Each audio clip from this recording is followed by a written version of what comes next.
do texto de Isaías 35, o versículo 10, ele termina dizendo isso: e não haverá mais tristeza e nem choro. Vamos falar sério? Dá para imaginar isso mesmo? Recentemente, no mês de setembro, eu estive no estado do Espírito Santo. Fui convidado como ouvinte e como preletor de um encontro que reuniu cerca de 70 pastores. E eram vários preletores, psicólogo, médico, pastor. E o nosso assunto era sofrimento. Nosso assunto era o câncer. As dores do paciente, as dores da família, as dores dos que o cercam.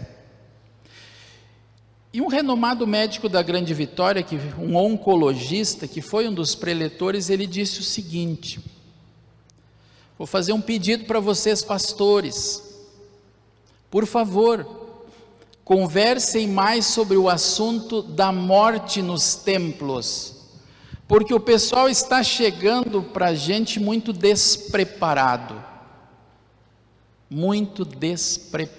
para enfrentar o inevitável, disse o doutor. Façam da morte um tema de reflexão e aprendizado. Talvez vocês digam assim, pastor Adelar, mas que tema mais deselegante, mais inapropriado e mais inoportuno, por um dia tão bonito como esse que está fazendo aqui em São Paulo. A gente já está cansado, não aguenta mais, ou na mídia impressa, ou nos sites, ou na televisão, a gente não aguenta mais, todo dia tem notícia de número maior de mortos, e isso cresce, e faz tempo já. Pois é, pode ser deselegante mesmo, pode ser deselegante falar desse último inimigo a ser vencido, como diz o apóstolo Paulo, o último inimigo a ser vencido. Às vezes a gente tenta se iludir como se esse inimigo não existisse, mas quando a gente reconhece que o inimigo existe, aí já damos um passo muito importante nessa guerra. O inimigo existe. Às vezes a gente acha que não. Nós lutamos contra o envelhecimento, né? O que tem crescido, os procedimentos estéticos, a gente não quer parecer que tem mais idade do que tem, porque isso, o espelho nos mostra, olha, a gente foge disso. Sabe quando Jesus falou, os pobres vocês sempre vão ter eles com vocês? Jesus falou isso no Evangelho. Os pobres sempre os tendes convosco. Vamos fazer uma paráfrase do texto de Jesus e dizer: a morte sempre vocês terão com vocês. Desde o Éden é assim. Sexta-feira, muitos que gostam, e mesmo aqueles que não curtem o estilo musical, ficaram pensativos com essa cantora Marília Mendonça, 26 anos, mãe de uma criança de menos de 2, e mais o seu tio, mais o produtor musical, mais piloto e copiloto, e ao que tudo indica, um cabo de energia, uma infelicidade. Nem destruiu tanto a cabine do avião, mas alguns especialistas disseram que estava numa velocidade de quase 200 km por hora, e de repente parou, e os próprios órgãos internos talvez, não sei. Alguém disse isso. E a gente fica pensativo. Ontem até passei de um canal de TV aberta para outro e estava lá, cortejo ao vivo. Cortejo ao vivo, como já vimos em outros momentos na história do nosso país. E que paradoxo isso, né? Que contraste. Não avançamos tanto, quem tem mais idade aqui se assusta até, puxa vida, há pouco tempo atrás, a gente precisava, quem aí tem seus 70, 60 ou até a minha idade, eu ia para o meu pai no caixa, na fila do banco, para pedir qual era o saldo que tinha na conta bancária do meu pai. Hoje, nossa, não precisa nem ir lá, tudo no aplicativo.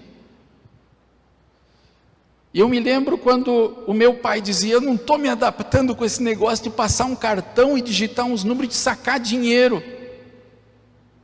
E hoje alguns dizem: credo, isso já faz parte de um passado. Nem precisa nem passar cartão. Nem precisa.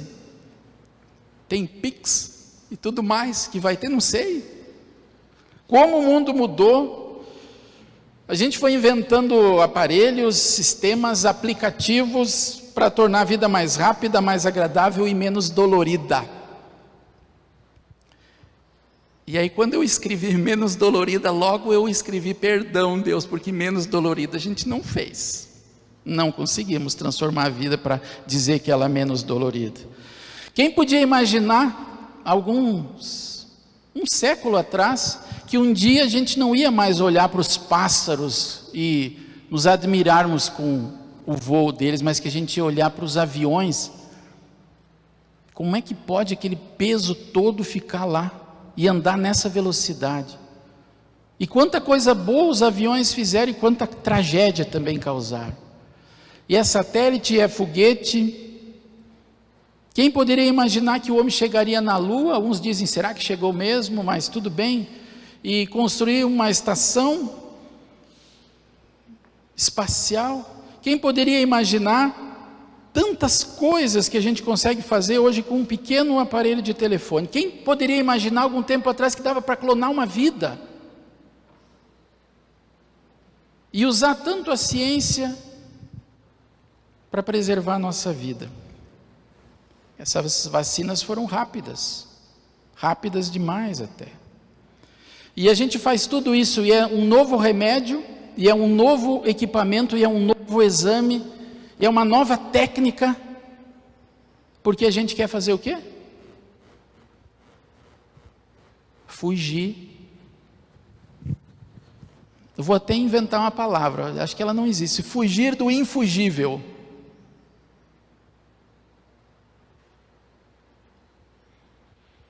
Nós adiamos e vibramos. Passou da UTI, graças a Deus.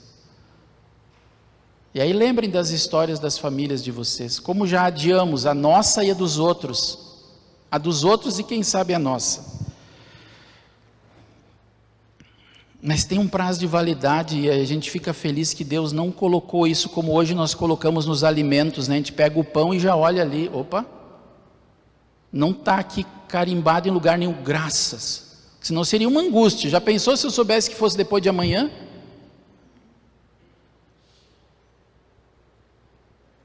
Queridos, não é à toa que Moisés no Salmo 90, no versículo 12, ele diz assim, ensina-nos a contar os nossos dias para que tenhamos um coração sábio, faze com que saibamos como são poucos os dias da nossa vida, para que tenhamos um coração sábio. Não sei se você já pensou assim, eu gostaria de viver ao menos, você já pensou? Só que quando começa a chegar perto, a gente diz, Deus, eu me enganei, pode ser um pouquinho mais. A morte, ela não distingue raça, não distingue cor, não distingue se são seres humanos, se é os nossos petzinhos, que dá uma saudade do aquele nosso petzinho que, né, a gente se apega tanto. A morte não distingue isso. Se é o operário, se é o executivo, se é o policial, se é o bandido, se é a criança, se é o idoso, se é o famoso, se é o desconhecido, se é o prefeito, se é o contribuinte, o cidadão, que a gente diz cidadão comum, se é um juiz tentando, se é o traficante tentando, a morte não distingue. Se é o morador de Londres, Nova York, Dubai ou Goiânia, ou São Paulo, a morte não distingue. Se é velhice, se é bala perdida. E aí eu pego Tiago capítulo 4, versículo 13. Fiquei pensando em Tiago 4,13 ontem. Hebreus, Tiago, capítulo 4, versículo 13 diz assim: agora escutem, vocês que dizem, hoje ou amanhã iremos a tal cidade e ficaremos ali 1 ano fazendo negócios, ganhando muito dinheiro. A gente planeja isso e precisa planejar.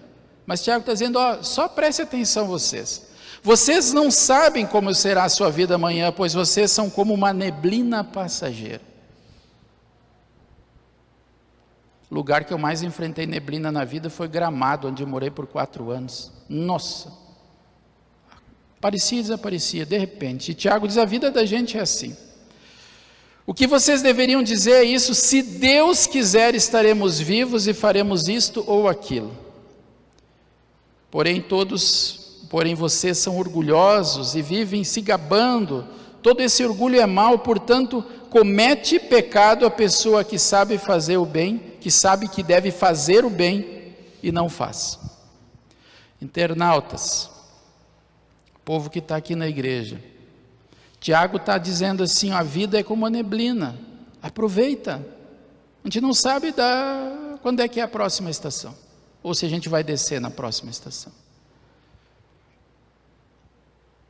Tiago está dizendo, comete pecado quem sabe que deve fazer o bem e não faz. E a gente falou um grande bem cantando uma música lá no início do culto que diz, quantos hoje vivem a lamentar e precisando quem vá mostrar que Jesus os ama. E o seu perdão o salvará dessa morte física para a vida eterna junto dele. Tiago é profundo no que ele diz. Queridos, o caixão, ele aguarda o médico que faz o transplante e aguarda o transplantado. Tudo é uma questão de tempo.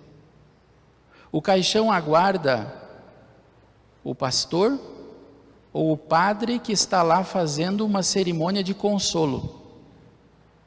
Tudo é uma questão de prazo de validade. Tudo é uma questão de prazo de validade. A gente pode até suavizar os horrores da morte, porque é um horror mesmo. É horrível passar por essa experiência. Eu um dia parei de contar quantos sepultamentos eu fiz na vida, porque eu trabalhei na capelania e era quase todo dia a morte. Nos hospitais que eu trabalhei, crianças, jovens, adultos, idosos, mães, pais, vovôs, filho único, o marido provedor, a esposa que cuidava da família toda, a criancinha acalmando a mãe no final de vida dela, dizendo, mãe, não chora, eu vou com Jesus. Mas é fácil? Não. A gente tenta suavizar, a gente remenda um corpo que foi lá estilhaçado, estraçalhado num acidente, nós fazemos maquiagens, nós colocamos produtos, nós tentamos suavizar com um caixão mais bonito, com flores na volta. Eu já disse para os meus filhos, se vocês me comprar roupa nova para colocar em mim, no dia do meu sepultamento, eu me levanto e tiro. Por favor, morte não é lugar para vaidade. O dia da nossa morte ou da morte de alguém não é lugar para isso. Se a gente procurar resposta sobre a morte, perguntando por o que você acha que tem depois, gente, nós vamos ver cada coisa em um monte de coisas que não condizem com o que fala a palavra de Deus. E nós precisamos nos firmar na palavra de Deus. E a palavra de Deus, Jesus foi muito claro no evangelho de hoje. Se vocês prestarem atenção, Jesus diz assim, quem ouve a minha palavra e crê não é um negócio só daqui. Crê é um negócio que é daqui e aqui. Crê é um negócio de entrega de vida. Mas entregar a vida para Jesus, dizer, Senhor, eu não mando nada, quem manda é o Senhor, e o Senhor faz com a minha vida o que o Senhor quer. Quem ouve a minha palavra e crê naquele que me enviou, tem a vida eterna. Ele não diz terá, ele diz, pode dormir hoje em paz. Se você crê, entregou a vida para Jesus, dorme em paz. Porque se você não acordar, você está lá, no melhor lugar do mundo. Jesus diz Quem crê naquele que me enviou tem a vida eterna, não entra em juízo, mas passou da morte para a vida.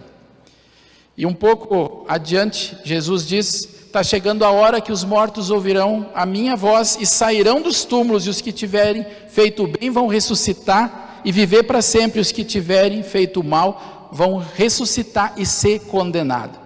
E a gente bem que gostaria de dizer: mas Deus é tão bom que Ele não vai fazer isso. Deus é tão justo e empenhou tanto a palavra dEle que Ele vai fazer. E Ele está dando sempre a chance para a gente no dia de hoje. A chance do perdão, do recomeço e de nos aproximarmos dEle. Você conhece aquela palavra, já deve ter ouvido algumas vezes aqui na igreja, quando Jesus está diante da morte do Lázaro, seu grande amigo. É o texto da Bíblia que diz: Jesus chorou, o versículo mais curto da Bíblia, em João 11. Jesus chorou, se não me engano é 11:30, 2 palavras: Jesus chorou, Lázaro morto 4 dias, cheirando mal, e Jesus chama o Lázaro para fora. Mas antes disso, Jesus disse para Marta: eu sou a ressurreição e a vida, e quem crê em mim, ainda que morra, viverá. E quem vive crendo, olha o que Tiago falou, quem vive crendo em mim não morrerá eternamente. Aí Jesus diz para Marta: você crê nisso?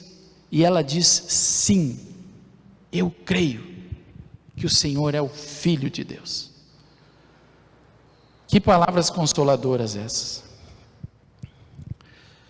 Queridos, não tem meio termo, tá? Não foi bom que chega para chegar no céu, nem foi ruim que chega para ir para o inferno. Ficou aqui, ó. Não existe isso. Se vocês pegar a Bíblia e disser assim: pastor, achei um texto que fala desse meio termo. Olha, gente, não tem. Hebreus 9:27 diz assim: aos homens, a humanidade está ordenado morrer uma vez só e depois o juízo. Ninguém volta para pagar. E desculpe se eu vou tirar uma esperança que você tem, quando às vezes você já disse ou ouviu e até acredita assim: minha mãezinha está olhando para mim aqui, cuidando de mim. Queridos, se a minha mãe faleceu com 45 anos, se ela estivesse olhando aqui e vendo a minha vida, vocês acham que ela ia estar no descanso, no céu? Ela ia estar dizendo: meu Deus, coitado desse meu filho, e dos outros também. Lucas 16, a história do rico e Lázaro, fala assim, que quando o rico estava no inferno, ele tinha desgraça de ver o que acontecia lá no céu. Mas o contrário não. Então quem partiu crendo em Jesus e está na vida eterna no céu, essa pessoa não fica sofrendo olhando para os nossos muitos problemas. Queridos, Isaías 35, eu quero finalizar fazendo alguns destaques desse texto. Fortaleçam as mãos cansadas, diz. A gente cansa e nós precisamos de fortalecimento de Deus, e por isso um ótimo lugar, o melhor lugar do mundo é aos pés do Salvador. Joelhos fracos, mostram sinal de doença. Às vezes podemos ser bem jovens e não termos força nos joelhos, e às vezes vamos envelhecendo e vamos perdendo a força. Digam aos desanimados: não tenham medo, animem-se, pois o nosso Deus está aqui, Ele veio para nos salvar, a salvação depende dEle. E quando a gente sempre lembra, olha para o altar, e olha para a cruz, e lembra para Jesus, a gente vê, e Deus fez, por você e por mim, tudo o que precisava ser feito. E vocês prestaram atenção quando Ele diz assim, os cegos verão, lá, não vai ter limitação, um corpo transformado. Os surdos ouvirão, os aleijados pularão, dançarão, os mudos cantarão de alegria, os aleijados pularão, dançarão. Você consegue ter a dimensão disso? E aí fala de caminho de santidade, o que Deus nos pede. Fala que lá nesse caminho, e sempre quando aparece a palavra caminho na Bíblia, eu lembro de Jesus, porque Ele é o caminho. E aqui diz: nesse caminho não haverá leões, animais selvagens, ali somente os salvos, junto de Deus, no melhor lugar do mundo. Não tem como descrever. Você podia tentar participar de um concurso, como é que vai ser o céu, e ganhar pela descrição literária que você fizesse, mas você ia chegar lá e dizer assim: